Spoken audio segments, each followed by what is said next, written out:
ito yung pinilitan natin ng parts noon. Kasi nga, yung groove na nasa gitna ito, yun ang bumigay. So nawala na yung groove dito, bumitaw na talaga yung isang labi ng groove. So ngayon naman, ito naman yung sa harapan ng bumitaw. Ayan, lumaki oh. Dapat kasi niyan, hindi yan gagalaw. Kung ano yung size na nandito, yan. Ganon din to. Pero ito, nagkaroon na ng malaking groove. Pakita mo nga dyan, isungkitin mo nga yun. Kung paano gumalaw yan. Ito, ayan o. Ayan o, yan naman ang problema ngayon yan. Yung problema dati, yung gitna, tinan mo yung gitna. Wala nang kapalag-palag yan, wala nang groove. Pero itong nasa harapan ngayon, yan naman ngayon ang bumitaw na groove. Ito, lumipis oh. Lumipis. So kailangan natin palitan na naman to. Kasi ito talaga issue nito eh. Sa ganitong klaseng transmission, ito ang naging ano nito, yung center carrier niya, center support niya. Ito yung issue talaga niyan. So ito nasira niyan.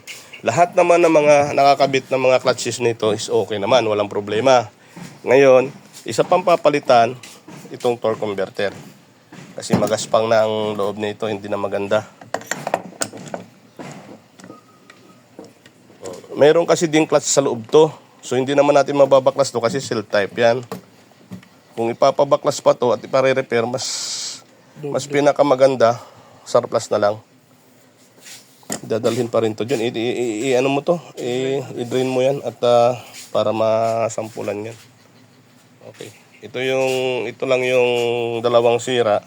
Ito at saka itong center support. So yun ang dapat mapalitan. Ito naman hindi na naman natin mapiprevento kasi wear and tear to eh. So ang dahilan nito kung bakit tawag dito, bakit lumalaki yan, siyempre umiikot yan. So hindi siya tumagal dahil kinain uli, lumaki ang groove. No choice tayo, magpapalit tayo nito. Wala naman kasing bakal nito kasi aluminum talaga to eh. Yung ganitong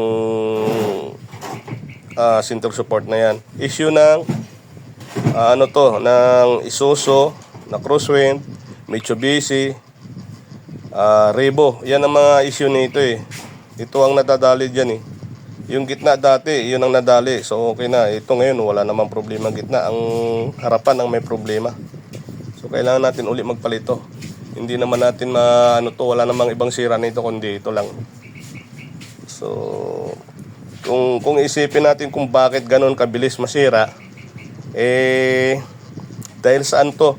Dahil sa groove na hindi maganda, yung nakuha siguro, or yung silicone seal na nakabit, lumipis din.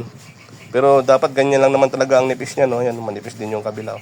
So, wear and tear na talaga to. Na-worn out talaga siya. Katagalang gamit. Mga clutches naman, wala namang problema sa iba. Pero yung lilinisin mo pa rin to. Lilinisan ko lang. Yung valve body.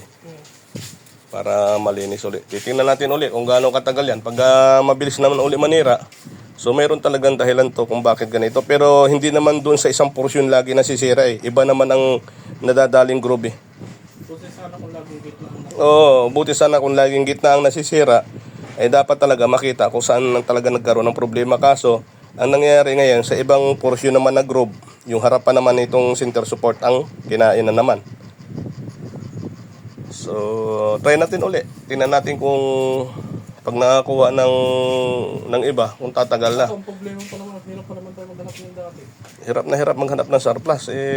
Kung bago naman, bahala na si AG magpaliwanag kay doktor dito.